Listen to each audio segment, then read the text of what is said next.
Halo semua, kami dari Prodi Ilmu Administrasi Negara, Fakultas Ilmu Sosial dan Ilmu Politik, Universitas Slamet Riyadi Surakarta.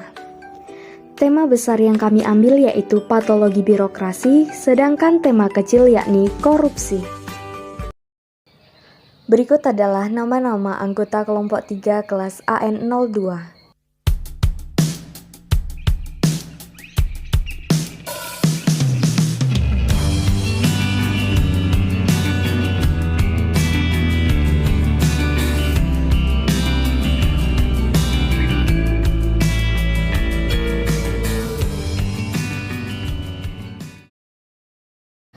Berikut materi yang akan kami bahas. Pertama, konsep patologi birokrasi.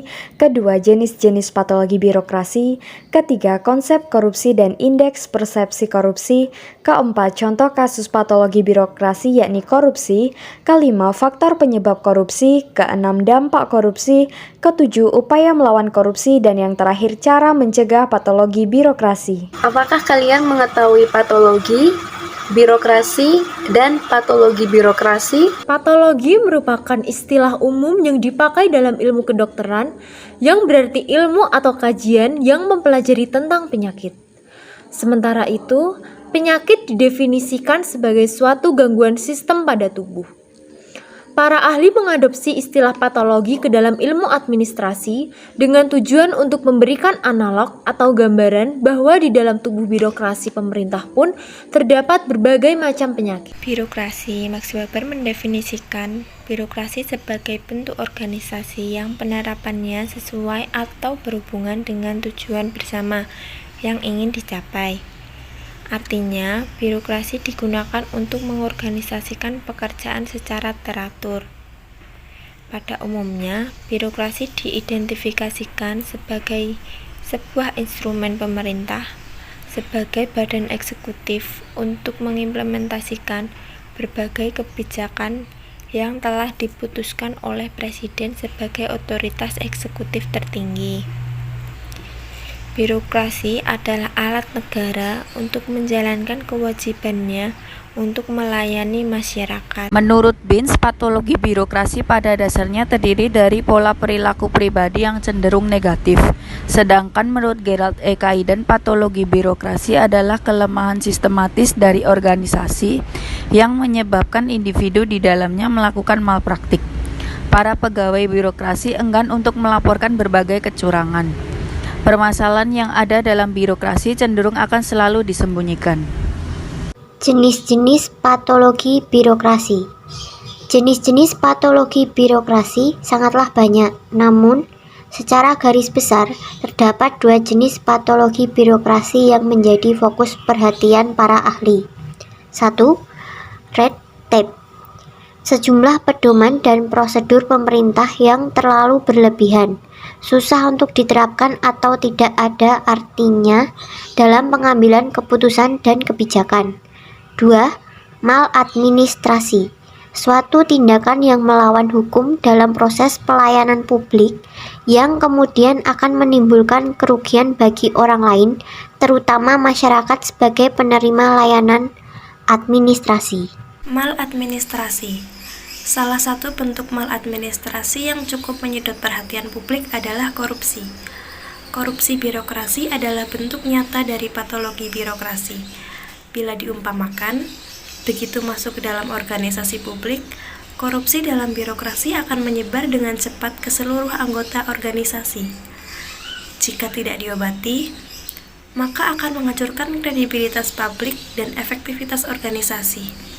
Bahkan, jika diobati sekalipun, tidak ada jaminan bahwa penyakit tersebut akan hilang. Mengobati korupsi sangatlah berat. Pelaku-pelakunya bisa saja ditangkap. Namun, pelaku yang lain akan segera muncul jika kita lengah dan tidak waspada. Menurut Carsona, kata korupsi berasal dari bahasa Latin, yaitu corruptio atau corruptus. Secara harafiah, kata korupsi mengandung arti buruk, bejat, tidak jujur, dapat disuap, tidak bermoral. Menurut Natal Kristiono, korupsi di Indonesia telah berkembang sangat cepat, sehingga korupsi dipandang sebagai kejahatan yang luar biasa, yang memerlukan upaya untuk memberantasnya. Dalam arti luas, korupsi adalah tindakan yang dilakukan seseorang dengan menyalahgunakan jabatan atau mendapatkan keuntungan pribadi atau kelompok yang mengakibatkan kerugian bagi negara. Gambar di atas merupakan Indeks Persepsi Korupsi Indonesia tahun 2004 sampai dengan tahun 2020. CPI atau Corruption Perception Index adalah indeks persepsi korupsi. Serentak secara global, Transparansi Internasional Indonesia kembali merilis CPI yang ke-25 untuk tahun pengukuran 2020.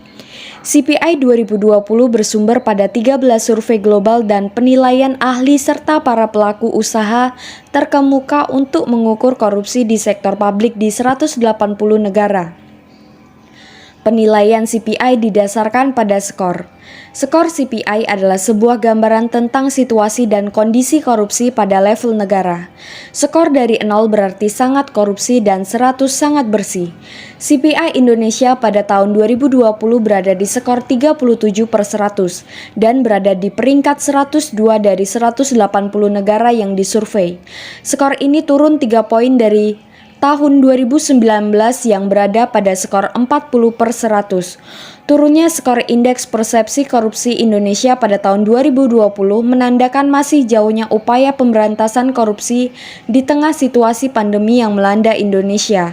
Hal ini menunjukkan bahwa masih terdapat begitu banyak pelaku korupsi dan kuatnya budaya korupsi di tanah air. Melihat kenyataan ini, maka perlu dilakukan berbagai upaya untuk memberantas korupsi dengan tujuan menciptakan masyarakat dan pemerintahan Indonesia yang lebih baik, bersih, terbuka, dan sejahtera. Ada banyak sekali kasus korupsi di Indonesia.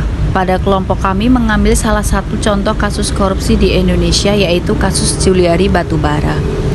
Di masa pandemi COVID-19, mantan politikus PDI Perjuangan Juliari Batubara menerima suap lebih dari 32 miliar dari rekanan penyedia bansos di Kementerian Sosial atau Kemensos. Kasus Juliari Batubara terungkap pada Desember 2020. Menurut KPK, Juliari Batubara diduga menyepakati adanya fee dari setiap paket bansos sebesar 10.000 paket sembako dari nilai 300.000 per paket bansos. Juliari Batubara dinyatakan bersalah oleh hakim dan divonis 12 tahun penjara dengan denda 500 juta subsidi 6 bulan kurungan. Selain itu, hukum juga menghukum Juliari Batubara dengan membayar uang pengganti sebesar 14,5 miliar, subsidi 2 tahun penjara dan pencabutan hak politik. Berikut adalah faktor penyebab korupsi. Pertama, faktor pribadi manusia. Faktor yang mengakibatkan seseorang melakukan korupsi antara lain perilaku materialistik, konsumtif, dan sifat tamak. Gaya hidup konsumtif yang tidak diimbangi dengan pendapatan yang memadai akan terus membuka peluang untuk korupsi. Kedua, faktor keluarga dan masyarakat. Godaan untuk melakukan korupsi itu bisa berasal dari luar. Seseorang terdorong melakukan korupsi itu bisa saja karena masyarakat di sekitarnya. Contohnya, masyarakat akan cenderung lebih menghargai seseorang karena kekayaan yang dimilikinya. Hal inilah yang membuat seseorang berlomba-lomba untuk menjadi kaya dan menghiraukan hasil kekayaan itu diperoleh dari mana, apakah halal atau tidak. Ketiga, faktor ekonomi dan politik. Berkaitan dengan aspek politik, kontrol sosial merupakan suatu proses yang perlu dilakukan untuk mempengaruhi setiap orang untuk tidak melakukan korupsi. Lemahnya kontrol sosial terhadap korupsi mengakibatkan praktek-praktek korupsi bisa bertumbuh kembang secara leluasa di tengah masyarakat. Keempat, faktor organisasi. Budaya organisasi dapat mengakibatkan tindakan korupsi dan mempunyai pengaruh sangat kuat terhadap para anggotanya. Karena itu, apabila kultur sebuah organisasi tidak dapat dikelola secara baik, maka hal ini dapat menciptakan situasi yang tidak kondusif dalam kehidupan organisasi. Beberapa aspek kehidupan organisasi yang dapat mendorong terjadinya korupsi antara lain, kurang adanya sikap keteladanan dari atasan atau pimpinan, kurangnya akuntabilitas dari organisasi, dan lemahnya sistem pengendalian, manajemen, dan pengawasan membuka peluang untuk melakukan korupsi dalam sebuah organisasi.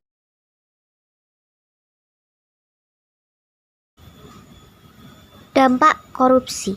1. Menurunnya daya saing bangsa. Korupsi menyebabkan menurunnya peringkat indeks daya saing Indonesia di mata dunia.